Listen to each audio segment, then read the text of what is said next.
जय श्री राम। निज विकलता विचारी बहोरी, बिहसी गयो गृह करी भय भोरी। मंदोदरी सुनयो प्रभु आयो, कौतुक ही पाथोदि बधायो। रावण सभा में आश्चर्यचकित होकर पूछता है, क्या वास्तव में इतने गंभीर और विशाल सागर को उसने बांध लिया? राम ने बांध लिया, उनकी सेनाओं ने उस पर पुल बना लिया, लेकिन अंदर से व्याकुल है। फिर भी वो कह रहा है अपनी व्याकुलता को समझकर, लेकिन ऊपर से हंसता हुआ रावण भय को भुलाकर रावण महल में चला गया। जब मंदोदरी ने सुना कि श्री राम जी आ गए हैं और उन्होंने खेल में समुद्र को बांध लिया, अर्थात उस पर पुल बना लिया। कर गही पति भवन निज यानी, बोली परम मनोहर बानी। चरण नाई सिरु अंचल रोपा, सुनहु बचन पिय परिहरि कोपा। मंदोदरी ने उसका पति का अपने हाथ पकड़कर उसे महल में लाकर परम मनोहर वाणी बोली। चरणों में सिर नवाकर उसने आंचल पसारा, अर्थात विनती की और कहा, हे प्रियतम, क्रोध त्याग कर मेरा वचन सुनिए। क्या वचन सुनाती है मंदोदरी? नाथ बयरु कीजे ताही सो, बुद्धि बल सकी जीति जाही सो। तुम्हि रघुपति अंतर कैसा, खलु खद्योत दिन करहि जैसा। मंदोदरी बोल रही है, हे नाथ, वैर उसी से करना चाहिए जिससे बुद्धि और बल के द्वारा जीत सके। आप में और श्री रघुनाथ जी में निश्चय ही कैसा अंतर है, जैसे जुगनू और सूर्य में। यानी आपका प्रकाश जुगनू जैसा है, लेकिन भगवान राम का प्रकाश सूर्य जैसा है, इतना अंतर है। अति बल मधुकैटभ जहि मारे, महावीर दिति सुत संघारे। जहि बलि बाधि साहस भुज मारा, सोई अवतरे हरन मही भारा। मंदोदरी आगे कहती है, हे नाथ, जिन्होंने विष्णु रूप से अत्यंत बलवान मधु और कैटभ राक्षसों को मारा, और जिन्होंने वाराह और नृसिंह रूप से महान शूरवीर दिति के पुत्रों हिरण्याक्ष और हिरण्यकश्यप को मार डाला, जिन्होंने वामन रूप से बलि को बांधा और परशुराम रूप से सहस्रबाहु राक्षस को मारा, वे ही भगवान पृथ्वी का भार हरण करने के लिए राम रूप में अवतीर्ण हुए हैं, प्रकट हुए हैं। उनसे दुश्मनी मत कीजिए। तासु विरोध न कीजिए नाथा, काल करम जीव जाके हाथा। आगे कहती है, हे नाथ, उनका विरोध ना कीजिए जिनके हाथ में काल, कर्म और जीव सभी हैं, अर्थात उन्हीं के नियंत्रण में काल, कर्म और सारे जीव उन्हीं के नियंत्रण में है। उनसे दुश्मनी मत कीजिए। राम ही सौंपी जानकी, नाई कमल पदनाथ। सुत कहूँ राज समर्पी बने, जाई भजी रघुनाथ। आगे कह रही है, श्री राम जी के चरण कमलों में सिर नवाकर उनकी शरण में जाकर उनको जानकी जी सौंप दीजिए, अर्थात वापस कर दीजिए, और आप पुत्र को राज्य देकर वन में जाकर श्री रघुनाथ जी का भजन कीजिए। नाथ दीन दयाल रघुराई, बाघऊ सन्मुख गए न खाई। चाहिए करन सो सब करि बीते, तुम सुर असुर चराचर जीते। मंदोदरी कह रही है, हे नाथ, श्री रघुनाथ जी तो दीनों पर दया करने वाले हैं। सम्मुख अर्थात शरण जाने पर तो बाघ भी नहीं खाता। उनके शरण में आप जाएंगे तो बाघ भी अगर सामने आ जाएगा तो नहीं खाएगा। आपको जो कुछ करना चाहिए था वो सब आप कर चुके।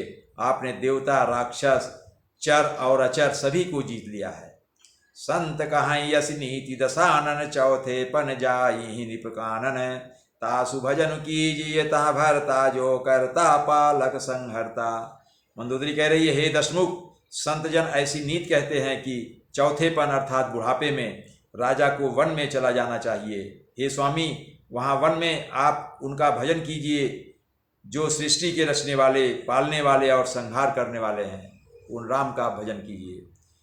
सोई रघुवीर प्रणत अनुरागी, भजऊ नाथ ममता सब त्यागी। मुनिवर जतनु करहि जहि लागी, भूप राजु तजि होई विरागी। आगे कह रही है, हे नाथ, आप विषयों की सारी ममता छोड़कर उनकी शरण में जाइए। वे शरणागत को प्रेम करने वाले भगवान हैं, उनका भजन कीजिए। जिनके लिए श्रेष्ठ मुनि साधन करते हैं, तपस्या करते हैं, और राजा राज्य छोड़कर वैरागी हो जाते हैं। सोई कौशलाधीश रघुराया, आयऊ करन तो ही परदाया। जौ पिय मानव मोर सिखावन, सुजस होई त्यों पुरयति पावन। वो आगे कह रही है, वही कौशलाधीश रघुनाथ जी आप पर दया करने आए हैं। हे प्रीतम, यदि आप मेरी सीख मान लेंगे, मेरी सलाह मान लेंगे, तो आपका अत्यंत पवित्र और सुंदर यश तीनों लोकों में फैल जाएगा। अस कही नयन नीर भरी, गही पद कंपित गात। नाथ भजऊ रघुनाथ अचल हो यही बात। ऐसा कहकर नेत्रों में करुणा का जल भरकर और पति के चरण पकड़कर कांपते हुए शरीर से मंदोदरी ने कहा, हे नाथ, श्री रघुनाथ जी का भजन कीजिए, जिससे मेरा सुहाग अचल हो जाए। तब रामन मैं सुता उठाई, कह लाग खल निजे प्रभुताई। सुनते प्रिया वृथा भय माना, जग जोधा को मोहि समाना। तब रावण ने मंदोदरी को उठाया और वह दुष्ट उससे अपनी प्रभुता कहने लगा, हे प्रिय सुन, तूने व्यर्थ ही भय मान रखा है। बता तो जगत में मेरे समान योद्धा कौन है? मेरे समान कोई योद्धा नहीं, बताओ कौन है जो मेरा मुकाबला कर सके। वरुण कुबेर पवन जम काला, भुजबल जितेऊं सकल दिगपाला। देव धनुज नर सब बस मोरे, कवन हेतु उपजा भय तोरे। आगे रावण कहता है, हे मंदोदरी, वरुण, कुबेर, पवन, यमराज आदि सभी दिक्पालों को तथा काल को भी मैंने अपनी भुजाओं के बल से जीत रखा है। देवता, दानव और मनुष्य सभी मेरे वश में हैं, मेरे नियंत्रण में हैं। फिर तुझको यह भय किस कारण उत्पन्न हो गया? नाना विदिते ही कहे सी बुझाई, सभा बहोरी बैठ सो जाई। मंदोदरी हृदय यस जाना, काल बस से उपजाय अभिमाना। मंदोदरी ने उसे बहुत तरह से समझाया, बहुत समझाया बुझाया, किंतु रावण ने उसकी एक भी बात न सुनी और फिर वह सभा में जाकर बैठ गया। मंदोदरी ने हृदय में ऐसा जान लिया कि काल के वश होने से पति को अभिमान हो गया है, अब ये किसी की नहीं सुनेगा। सभा आई मंत्री ने बूझा, करब कवन विधि रिपु से जूझा। कहाँ सचिव सुन निश्चर नाहा, बार बार प्रभु पूछऊं कहा। सभा में आकर रावण ने मंत्रियों से पूछा कि शत्रु के साथ किस प्रकार से युद्ध करना होगा। मंत्री कहने लगे, हे राक्षसों के नाथ, हे प्रभु सुनिए, आप बार बार क्या पूछते हैं। कहु कवन भय करी विचारा, नरक विभालु आहार हमारा। और मंत्री लोग कह रहे हैं, कहिए तो ऐसा कौन सा बड़ा भय है जिसका विचार किया जाए? भय की बात ही क्या है? मनुष्य और बानर भालू तो हमारे भोजन की सामग्री हैं, उनको तो हम लोग मसल कर खा डालेंगे। सबके वचन श्रवण सुनी, कहा प्रहस्त करी जोरी। नीति विरोध न करी प्रभु, मंत्री न मतियति खोरी। कानों से सबके वचन सुनकर रावण का पुत्र प्रहस्त, रावण के पुत्र एक पुत्र था, उसका नाम था प्रहस्त हाथ जोड़कर कहने लगा, हे प्रभु, नीति के विरुद्ध कुछ भी नहीं करना चाहिए। मंत्रियों में बहुत ही थोड़ी बुद्धि है। यानी प्रहस्त का कहने का मतलब है कि ये सब तो मुँह देखी बोल रहे हैं, ये ऐसे ही कह रहे हैं, इनमें बहुत ही अल्प बुद्धि होती है। जय श्री राम।